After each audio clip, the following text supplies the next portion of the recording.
Welcome to Pieces for My Puzzle. I'm your host, Nikki Ship, and I'm excited to be sharing with you my life with a son on the spectrum. This podcast is for anyone who is looking for quick tips and perspective, but most of all, for hope and inspiration. So sit back, relax, and let's put the pieces together. Hello and welcome back to another episode of Pieces for My Puzzle. I'm your host, Nikki Ship. Thank you so much for joining us today. Last week, we had the opportunity of speaking with the fabulous Randy Lee Bauslaw. So if you did not get a chance to check out that episode, please do. We had a great conversation about her life on the spectrum, as well as life with her daughter on the spectrum, including her various works of published author, kickboxer, and so many other wonderful, talented things that she does. So definitely check out that episode.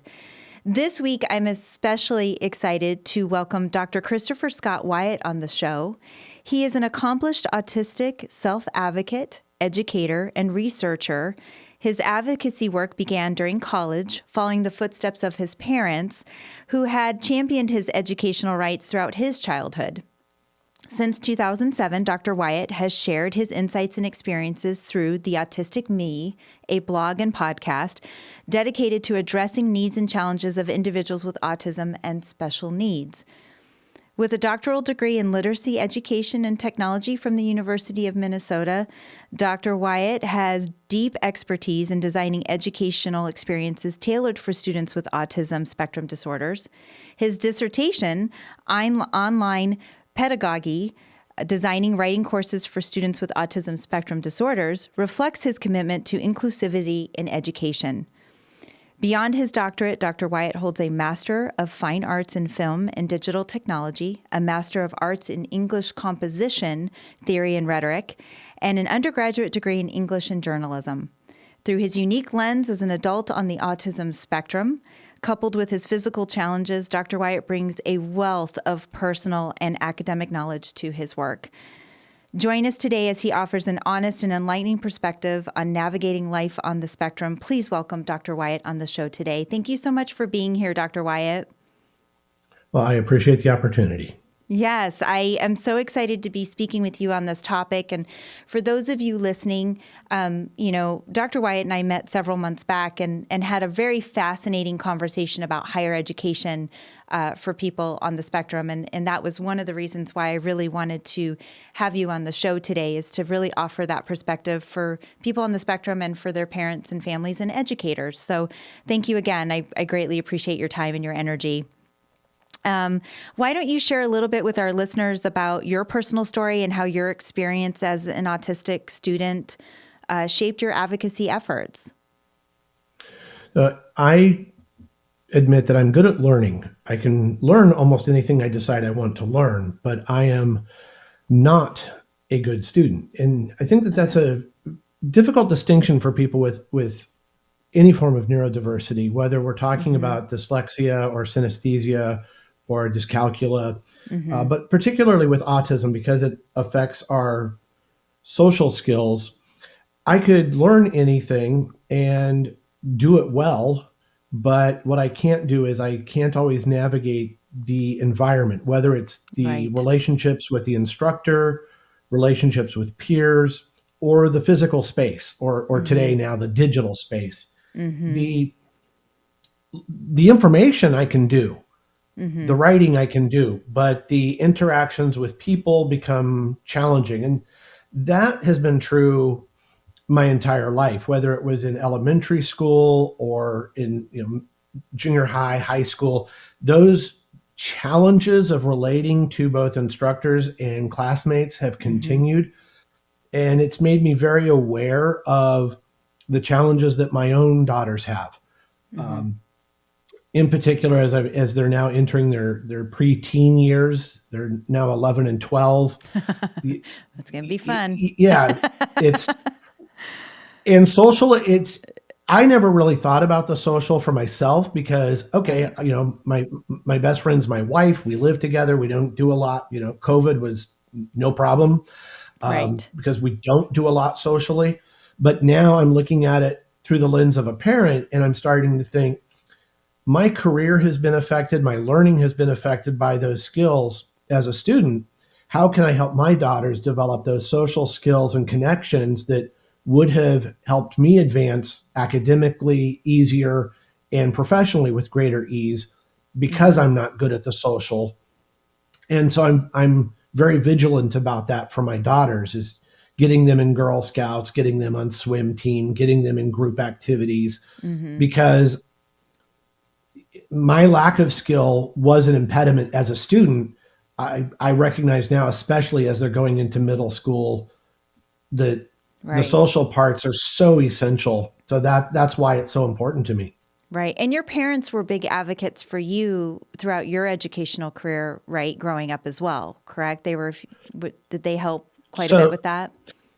so my parents did not attend a university, but they learned because they had to. So my mother Right. worked in special education as a support professional. Okay. So she worked in special education, and my father was a nurse, Okay. an LVN. And so they were around people with differences, whether it's physical differences, Mm-hmm. cognitive differences, or combinations of those. And so my parents really took an interest in making sure that I had the teachers I needed, the spaces I needed, um, and in some ways the tools I needed. And that went beyond just my parents, but to my extended family. Mm-hmm. For me, technology certainly helps with typing and communicating. And I remember getting my first typewriter from my aunt. Mm-hmm. I remember getting my first computers. Those were from grandparents who saved up because my grandmother, who helped with the computer purchase, worked as a farm worker. Mm-hmm. But they made sure that I had those technologies, and it opened doors for me. So having a supportive family and that family network really is something I hope I'm doing for my daughters. I hope I'm Right. taking the lesson to heart that I have to advocate because the system will not always advocate for my children. Right. Yeah. Which I know I, in previous episodes and even in our previous conversations we've had together, that's something that we've all agreed on and identified. It's not always going to be, it's up to us as parents to be those advocates for our children, because no one else is going to do it for them. And so, yeah, absolutely. So tell me a little bit about what inspired you to launch The Autistic Me, because it's a blog and a podcast, and you've been doing this since 2007. So, what inspired you to launch, and how has it evolved since? So when I first started talking about being in the neurodiverse community, whatever Mm-hmm. that is, the the impetus of it was a graduate course. They said you must create a blog, you must write about something of interest to you, Mm-hmm. and I honestly didn't have any idea what I wanted to write about. And the professor said, "Well, you should write about disability and your autism diagnosis, and it's just for the class, and then you can shut it down." So the blog started as a class project, and Oh, the only wow. people I thought might read it might have been one or two classmates because they had to. You had It was to a read one or requirement. two. Yeah. Right. But instead, it took off, and I that year or the year after, I was invited to speak to the Autism Society of Minnesota annual conference, and people were reading it. And what Mm-hmm. surprised me is that here we are now, quite a few years later, right? We're Right. we're not quite 15, 16 years later, and people are still reading the blog. They're still interacting on Facebook, LinkedIn. They're still listening to the podcast. So it surprises me, and I like to say that in 20 years, what I've learned is that things aren't changing nearly fast enough, and Mm-hmm. there's a lot of talk about inclusivity, about diversity, but the blog is still addressing the same three major issues. The first one is education, the Mm-hmm. second one is employment, and then the third one is relationships. Yep. And in some ways, I think we have those inverted because you don't really succeed in school or at work if you can't connect with your coworkers or your classmates or your instructors. So Right. really, even though it's education and work that get the big hits, and I can see the traffic, like, Mm-hmm. wow, that one suddenly I'm getting 56 hits a minute. What is that one? Right. Those are the ones about work and they're about education. But it all comes down to, can you connect to your coworkers and your classmates? But it's those three topics, and it continues to be, after all these years, those are the three topics people care about. Yeah. And I feel from personal experience, for me personally with Drayson, my son, when he thrives and does really well in certain aspects of education or even home life, socially, it's when we're really focusing on the connection of the relationship, not all the other things. Because he's really, really smart. Drayson's incredibly smart, but he learns differently. So oftentimes I find if I can help him sustain that connection and within that relationship, like his support team, his care team has been fabulous with that. But I do think that part of the reason why he has become successful within academic lessons and things like that is because we had that foundational piece first, if that makes sense. But so I think you bring up a really good point about that, because people are going to go, well, are they going to be able to function in society? Well, can they do that? Well, yeah, but you're taking away all these other fundamental things that they need to try to accomplish first. And that's just social skills. That's just connection, So now, throughout your academic journey, I'm sure you faced a lot of challenges while you were pursuing multiple degrees. You've got a very impressive educational career. And so, what were some of the things that you noticed that you were facing as challenges throughout your academic journey when you were pursuing all of these degrees? Well, the biggest challenge is the social aspect, because the lack of connections remains an impediment. So Yes. I point out when I speak in public, I started multiple efforts to get my master's degree. At first, I thought I would get a master's in education and teach K-12, focus on students like myself. And I found the programs very difficult. There's lots of group work. There's lots of things Yes. that are more social than what I perceive as educational, because that was the emphasis. And I really struggled in those programs because I wanted to dig into the numbers and the research and do the data, and they want to, talk theory, and they want to talk about what they observe. And I'm not a people person. So I really struggled in that. I also then tried to think, okay, well, maybe I'll do a master's in what my undergrad was, which was journalism and media. I love writing about things.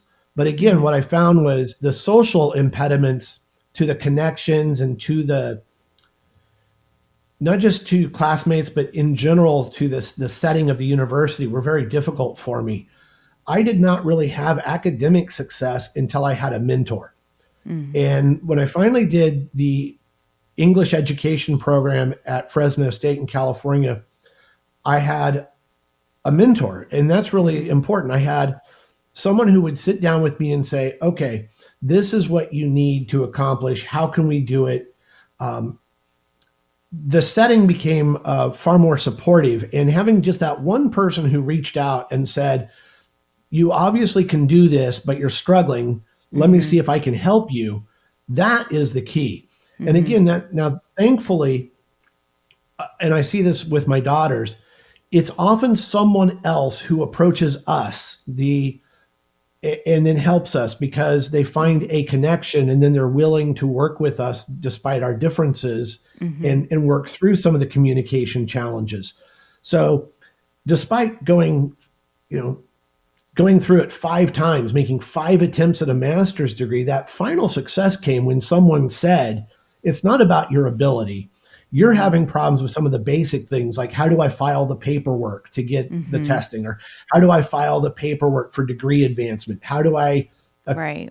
basically navigate a very complex system where things have stupid names? I don't know what a bursar is, and what was the registrar, and why am I looking for, I don't even, what are these things? And so I would Right. get literally lost on campus looking Right. for things that everyone seemed to know what they were, but here I was as a first generation college and university student.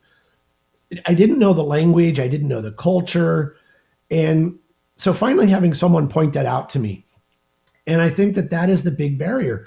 Yeah. The thing that also helped me was having instructors, whether it was my master's or the doctoral program. Now, I will say my doctoral program at the University of Minnesota, which was in rhetoric and scientific and technical communication, that program doesn't exist anymore.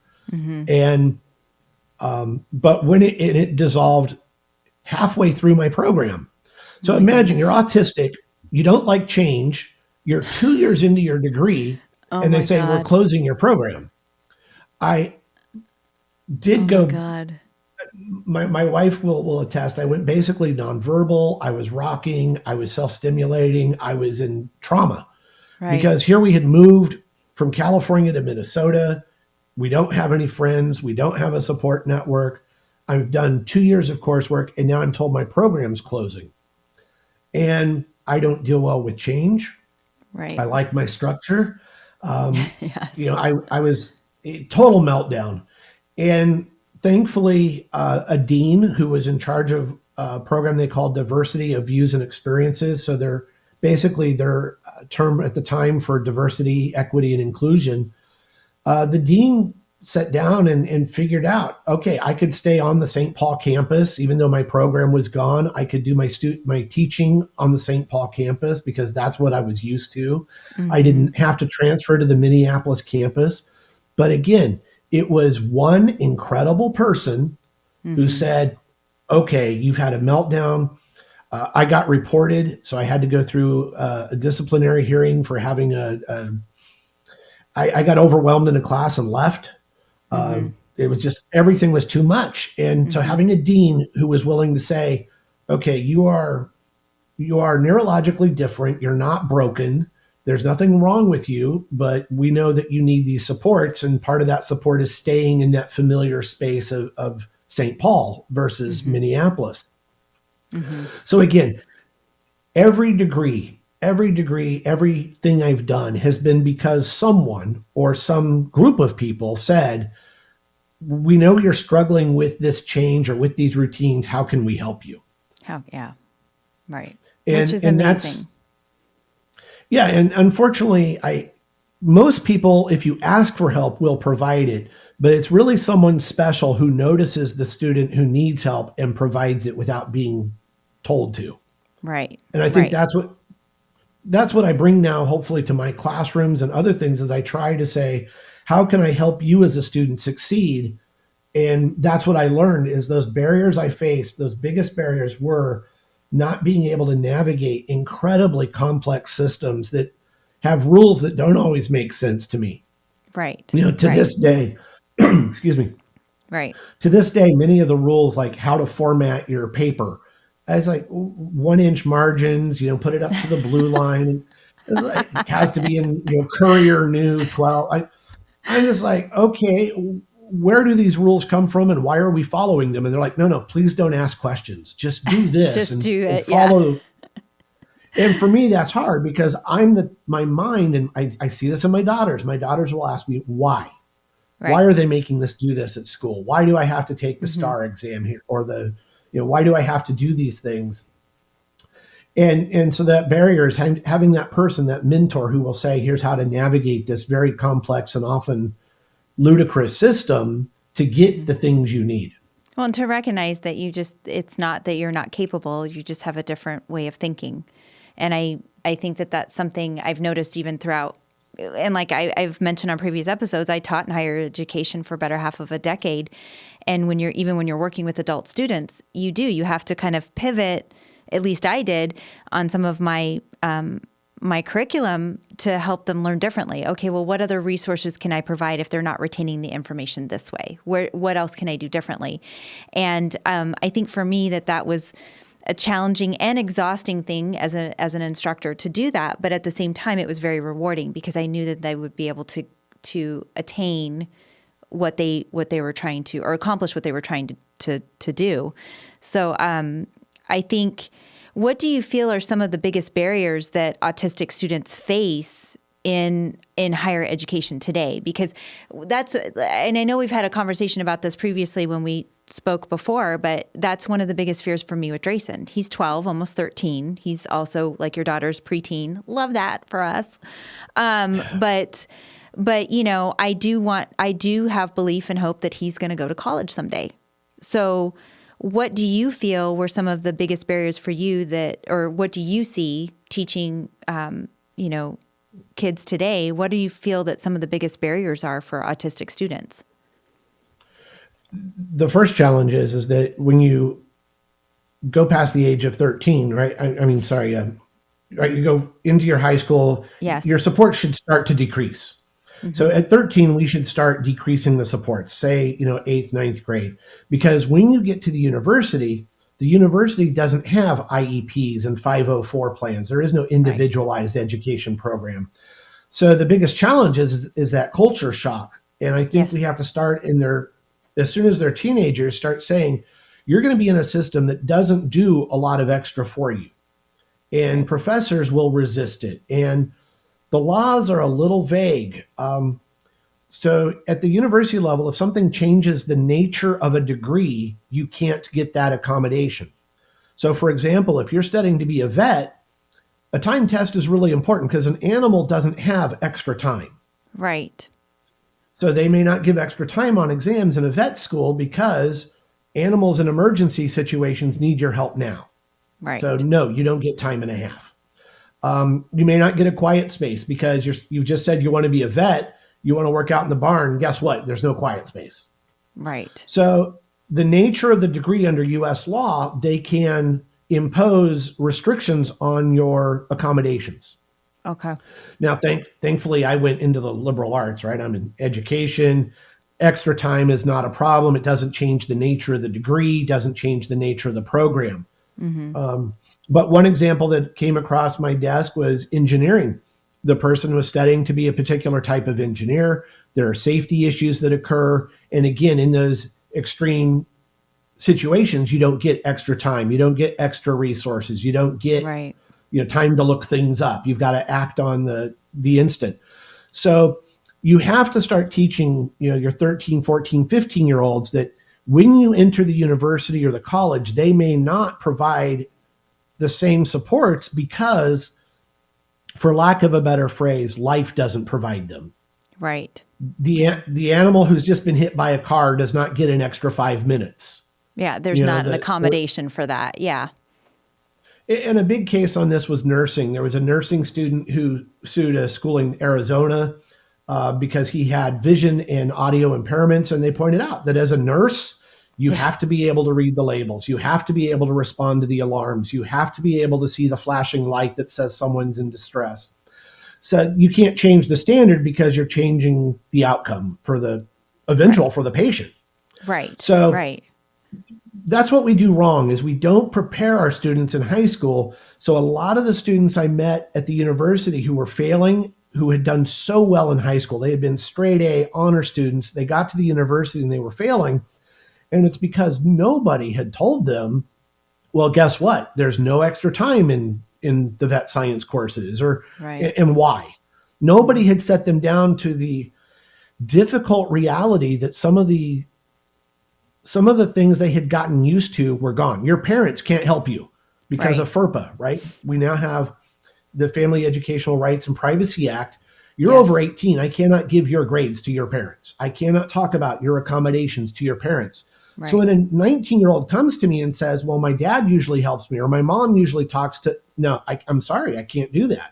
So, as a parent, I have 11 and 12-year-olds, and they're going to be going through middle school and then high school with all these wonderful supports. We can talk to Mm-hmm. the teachers, we can email the teachers, we can email the campus counselor or the school psychologist. Mm-hmm. Once my daughters go off to school and I can't do that, I worry about them. And so I have to teach them, here's how you're going to have to advocate for yourself. Here's how you might Mm-hmm. communicate to your instructors. You may have to determine which classmates to carefully select classmates and to disclose to those classmates if you feel comfortable as friends. But you're going to have to make these decisions, and I'm here to help you. Certainly call home, reach out to mom and dad. Mm-hmm. I'm a big believer that my youngest, we have already started, even though she's only 11, telling her we would love for her to stay at home and attend a local school at first, whether it's the local Mm-hmm. community college or the state university campus that's nearby. They do have more support programs because they're state. So a state institution might have some more supports for her than a private or a research university. But Mm-hmm. again, having her stay at home to make that transition, because I Mm-hmm. know that socially she's a little more awkward. She's going to be a little less capable to self advocate, even just judging how she's done in early grades. Mm-hmm. But I think that's tough for parents. Is how do you think 10 years ahead or even 5 years Mm-hmm. ahead? You know, even like I said, even 5 years ahead is difficult. But your Mm-hmm. child is going to turn 18, and Mm-hmm. depending on the university, the state, all these different variables, there may or may not be supports. There may not be groups. Mm-hmm. So, for example, a lot of campuses now have what they call college learning experiences, where they have Yes. mentors, peer Mm-hmm. mentors. But again, how those things are regulated varies. I'm in Texas. Okay. Texas, we passed SB 17 a year ago, which did away with diversity, equity, and inclusion. And Mm-hmm. one of the things they took as diversity was the supports for some of the learning differences. Those are gone. Right. Diversity, gone. Equity, gone. Inclusion, gone. Any office with those in the name, gone. Mm-hmm. The University of Texas laid off 40 people. Yes. Programs I taught at A&M, we have now closed some of our studies programs, which also did support. So a lot of people will say, well, Hispanic studies, well, you don't need a Latino, Hispanic studies, et cetera. But those programs also provided supports to first generation students who were from Right. non-native speaking households. But they're gone now because, that's what Texas has decided as a state. That's Right. for the public institutions. So now what I advise parents is to look at some of the smaller private schools that we have here in Texas that have amazing outreach. My family and I, we've worked with Baylor University, which has an amazing autism research center. Mm-hmm. But again, Baylor is a private Christian university. They're not Right. tied to the rules of the state because they're private.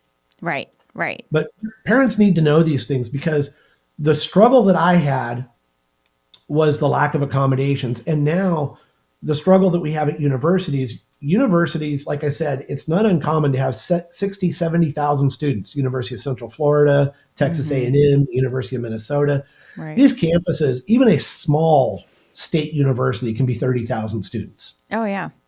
You'll Yeah. be very lucky if there are 12 people in the disabilities office. You'll be Right. really lucky if they have a dozen. Right. And that means that the family has to teach the student how you will pursue supports and how to approach a professor. I'm not Right. good socially, so the idea of walking up to a professor is just not something I would normally do. Right. Right. So how do you walk up and say Right. those things? So And just to you know, even ask for help, I think is difficult. Like I've had to talk to Drayson even at this age of 12.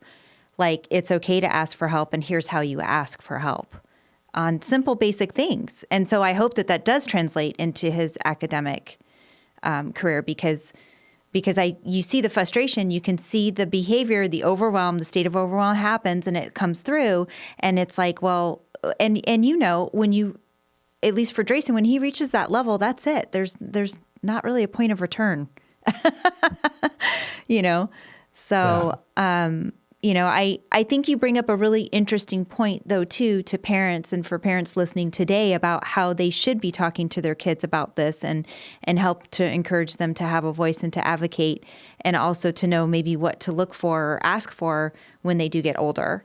We're here in Arizona, and they are creating more programs now where the kids can, have accommodations, like a letter of accommodation. But it's very, very much different from an IEP or a 504. I've seen samples, and it is very different. And I think it is a little bit of a culture shock for older kids that maybe need a little bit more time to develop those things. I have a good friend of mine that has a son right now in college, and he tried living on campus his first semester, and it was just too overwhelming for him. And you know what?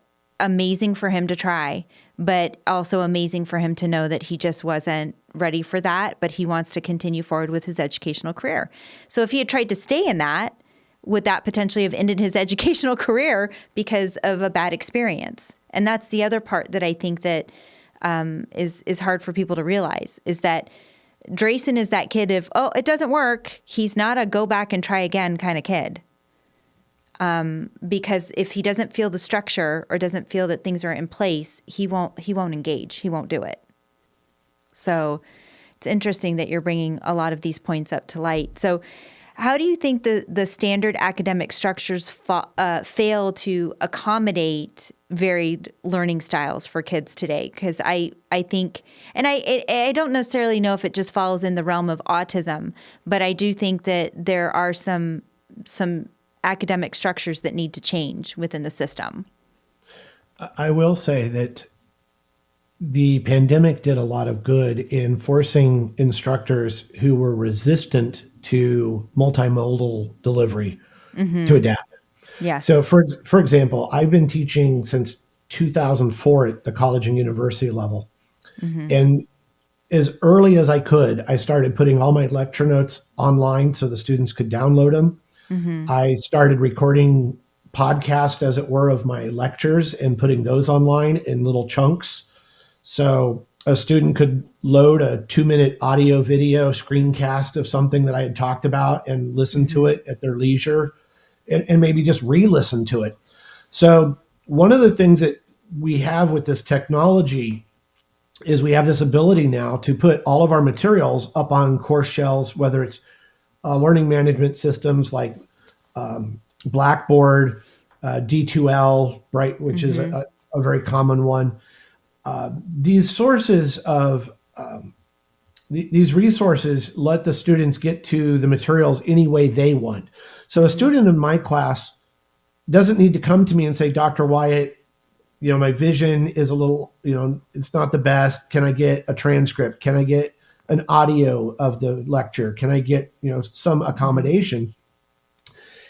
My ideal accommodations are invisible.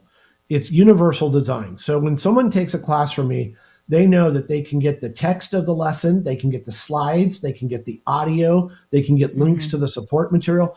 So no matter how they learn or how they learn best, they can do that.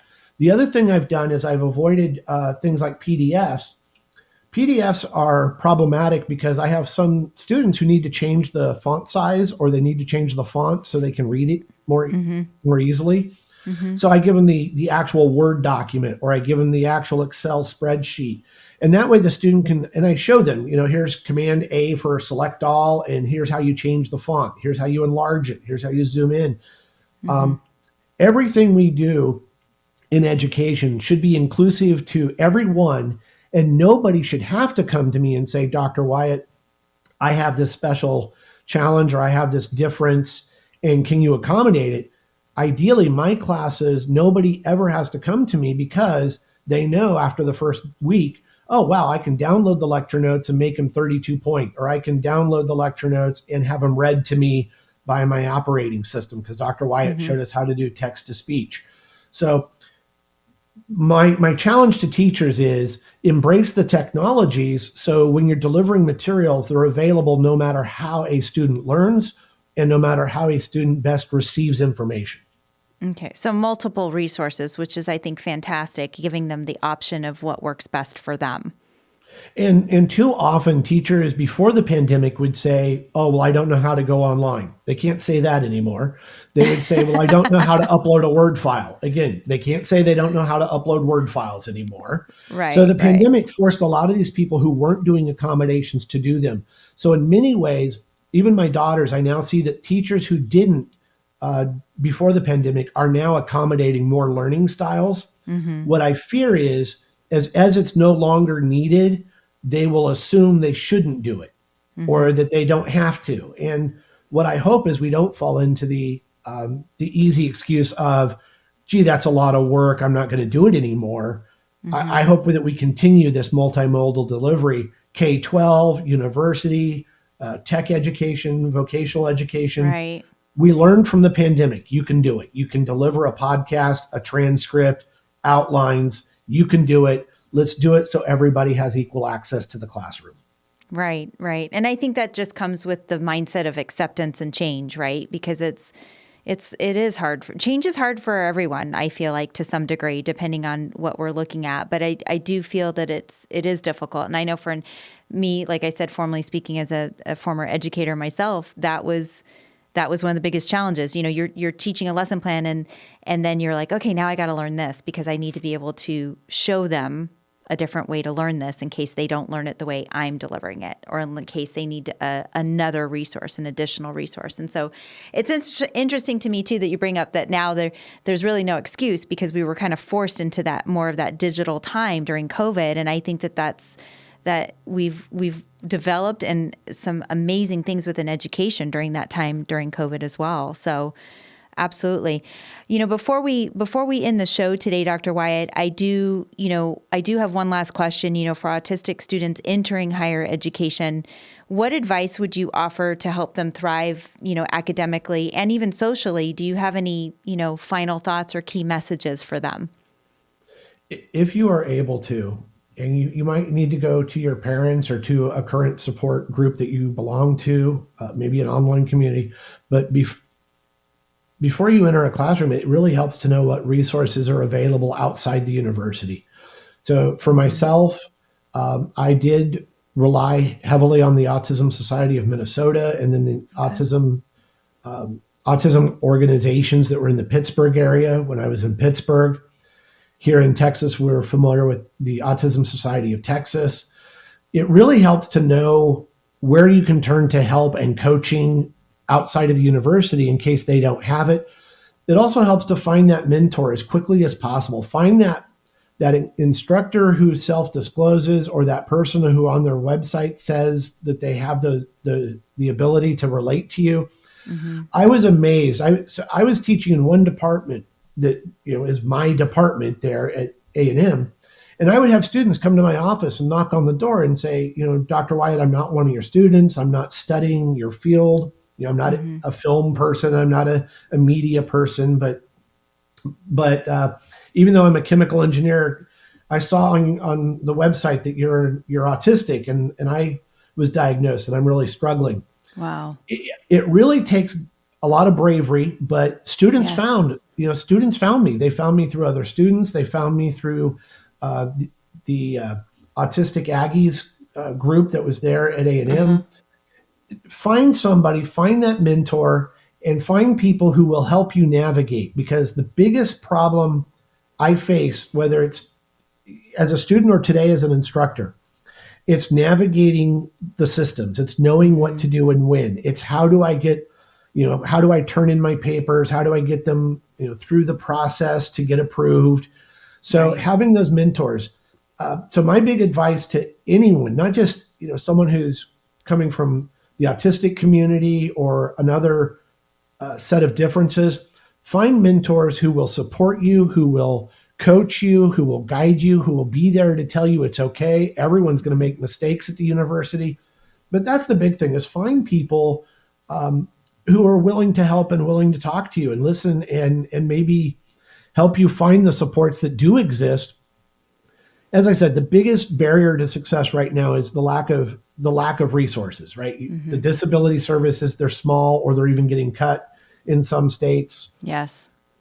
So it really helps if you have an autism support group for young adult autistics in your city that happens to be where your university is. The other thing, a final thing for students, my wife and my sister-in-law chose to go to community college before transferring to University of California campuses. Mm-hmm. And I think my youngest daughter will do that. And you mentioned someone who did that as well. And we have another family member who has just decided to go back and start small. Mm-hmm. There is nothing wrong. Your eventual degree will still have the name of the four-year university.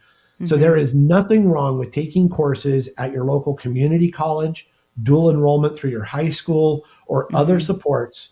There is nothing that says you have to go straight to Harvard. Right. Your degree will still be a degree. It will still count. And if you do 2 years at your community college and 2 years at the University of Texas, the degree will still say University of Texas. Right. Don't get trapped into the idea that you have to go big or give up. Right.